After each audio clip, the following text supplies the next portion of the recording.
Pouring a lintel. So a lintel, what's a lintel? A lintel is a support generally over the top of a door or a window. It's either going to be in steel or it's going to be in concrete. And you can get pre-cast concrete lintels ready to go in, ready made. But on this occasion, I'm going to be just pouring, like I did with the windowsill at the front of the house. I'm going to be pouring some mix in to recreate the lintel, which was destroyed. It was a wooden lintel, and it was destroyed by the ivy that attacked that entire sort of corner of the house. So I've I've put a sort of a basic bit of form in place with just four legs. Um, it's not overly thick. Ideally, it could have been dug out a wee bit more, but it's got a huge oak beam wall plate sitting well across the window, and it spans much further than the size of the window. So that's kind of taking the support of the rafters directly above it anyway. So this is just like getting a repair done so that it's finally done, because this has been open for certainly as long as when I was doing the works on the roof. We found that taking the old rafters and stuff apart, we found that this was just absolutely knackered. In fact, it was a chunk of oak, but it had just been eaten away by the elements and the ivy. So time to rejig it, and I could have tried to slot a bit of timber in there, but it's an awkward size, and it's better if you put in something wet in. It'll sort of form to the shape that's there. Whereas if you put in a solid piece of timber in, you're still going to have to try and make good where there's gaps above it or below it. So as I'd sort of got into the swing with doing the sill for the other side of the house, the front of the house, I thought I'll carry on and I'll crack on with this and see if I can't get this lintel sorted out, and then that's another job taken care of. Although there will have to be some remedial works done to that rear wall there. It's a mix. It's mainly cob with stone added in, and then what they've done is they've put some brickwork in, and then they've rendered around obviously when they've replaced the windows. So the windows are hardwood double glazed, but they're the older type. So the double glazing is quite thin. It's not the standard size of these days. And they've obviously, I don't know what the house looked like before. I haven't got any pictures of what it looked like at the rear before. But obviously they've either replaced windows that were existing, or they've created window openings in this particular part.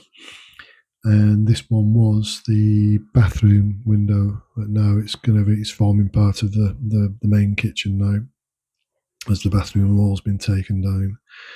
So for me, it was just a question of putting a fairly wet mix in, and then just sort of packing it forward as far as I could, hopefully to reach the other side, sort of the internal side, and fill it up. And then again, because it's a sharp sand mix, it's not a ballast mix, which hasn't got the aggregate mixed in with it, which a ballast would have. But it molds better to the shape you're trying to work to.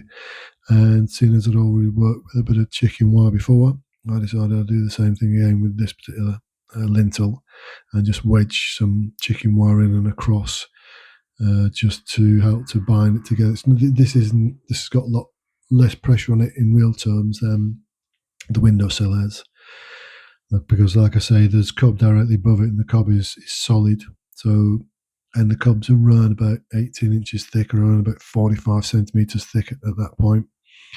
So it isn't likely to be moving any time soon. And the worst has been done with the ivy and the other vegetation that was growing in it, and all that's gone now. So it could only get sort of better from here. And like I say, I'll have to put some sort of decent face onto that facade. Probably like some sort of lime render, or continue on with some more of the cob and some stone and stuff just to tide it up.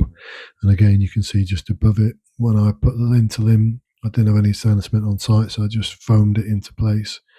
And it's one of the crappy foams that doesn't solidify. So this has now been sitting, that foam's been sitting in there for probably about 2.5 months now, and it's still spongy.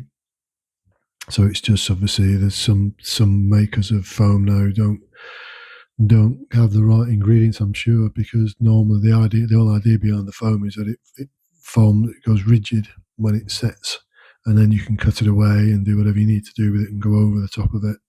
This stuff is like it's like marshmallow. So I think I can't think who the name of the firm is that have done it, but I shan't be buying that again in any time soon. And then what I've done then is I've just wedged a piece of timber going across it, because obviously as you start filling in, it's going to want to start falling out if there's nothing there to hold it in place. So this is a small bit of timber, which still allows me to get the trowels in and get the stuff in and behind it and keep packing it. And with that, slowly sort of fill up the space, and I've done quite a wet mix, because what I want it to do is I want it to find all the gaps. If you do it wet, it's going to sort of spread out, and hopefully then there's not going to be too many gaps at the end of it. This is less critical, like I said, than the windows. The windowsill is, there's a lot less pressure on this. Ordinarily, it would have been all dug out. Ordinarily, at the beginnings of the roof, because the rafters were in such a poor condition, it would have all been dug back out, and probably a precast concrete lintel put in, and then all the rest of it.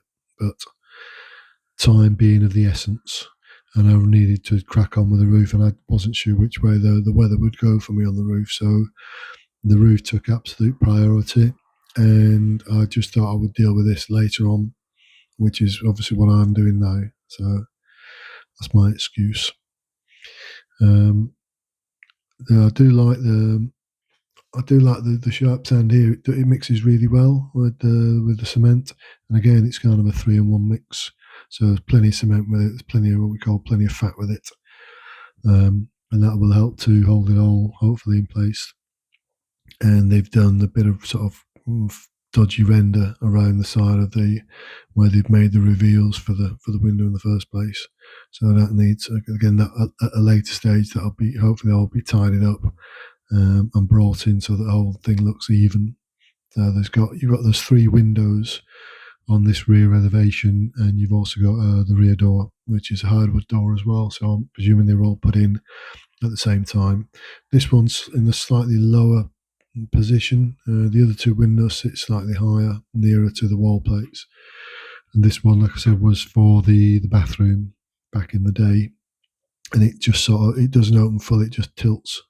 It tilts forward on the top of the window, and you can't open it any other way than that. Whereas the other 2 windows you can open fully.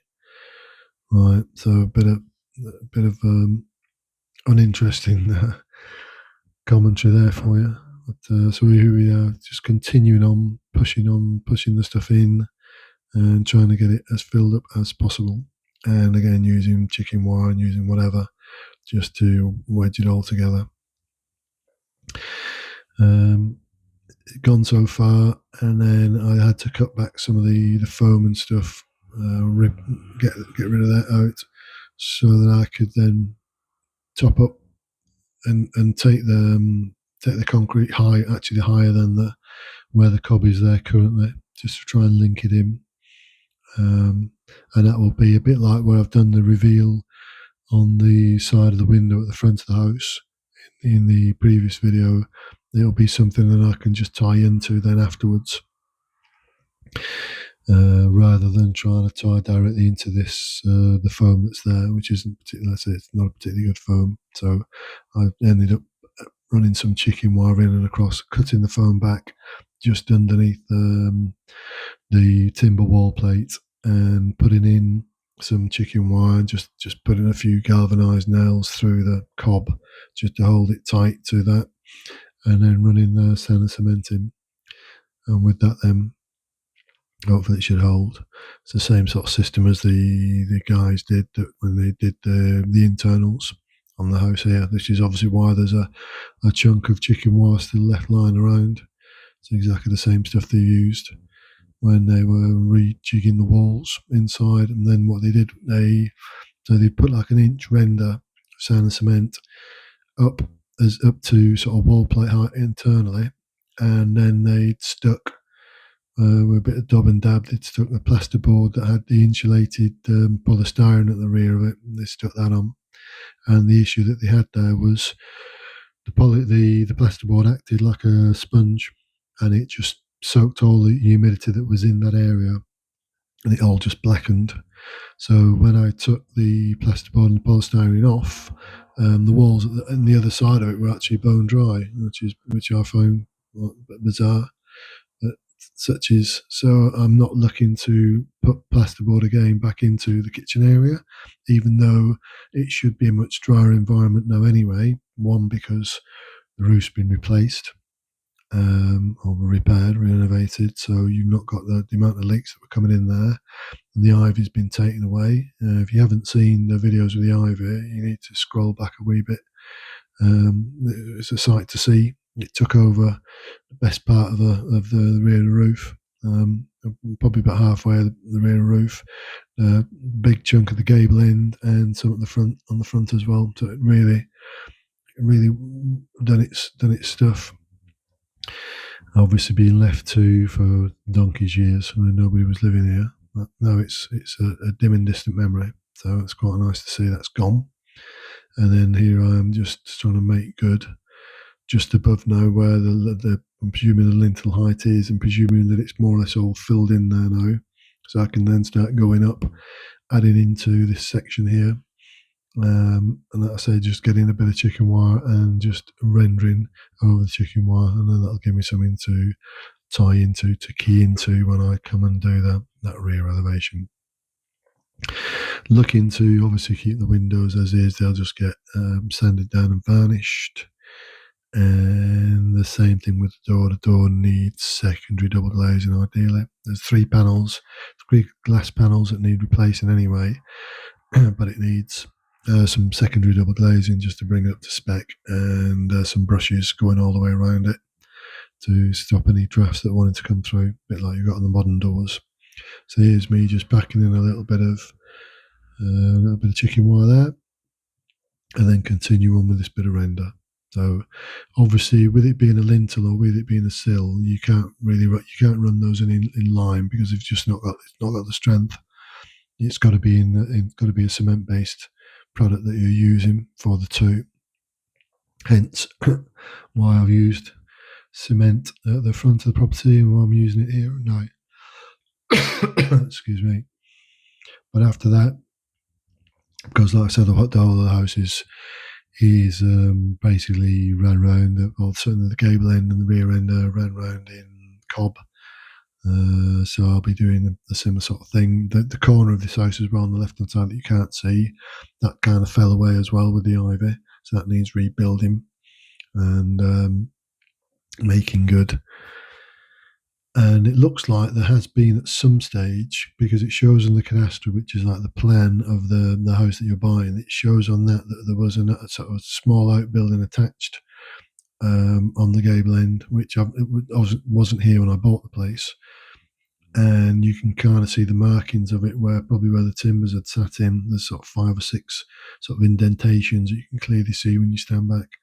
So at some stage, obviously, it did have that extra bit added on, and they maybe got rid of it once they were looking to rejig the kitchen back in I think it was the early 1990s. They did that. Found a newspaper which was dated around about the end of 1991, I think.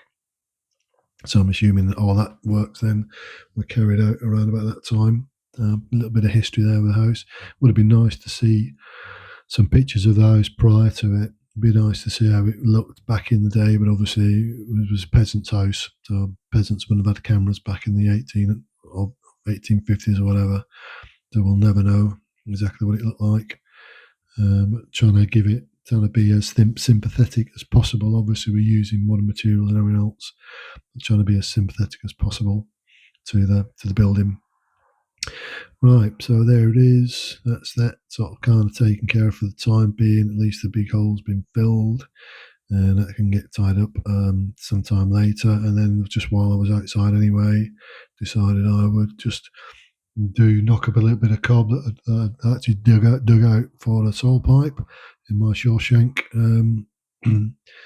my Shawshank attempt, and just refill it. And there's two of the holes that I'm saying when you look back or you look along, you can kind of see lumps there of cob, which are separate from the main wall. So I'm assuming that at some stage they were timbers that came out, or there was positions of timbers.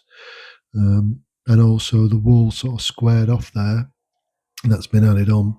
So I'm pretty sure that that was at some stage a little outhouse or whatever, which is again long gone. Anyway, as ever, getting near to the end of this video, thanks ever so much for all your comments. If you can keep commenting, that would help a great deal with the algorithms. And I'll see you on the very next video.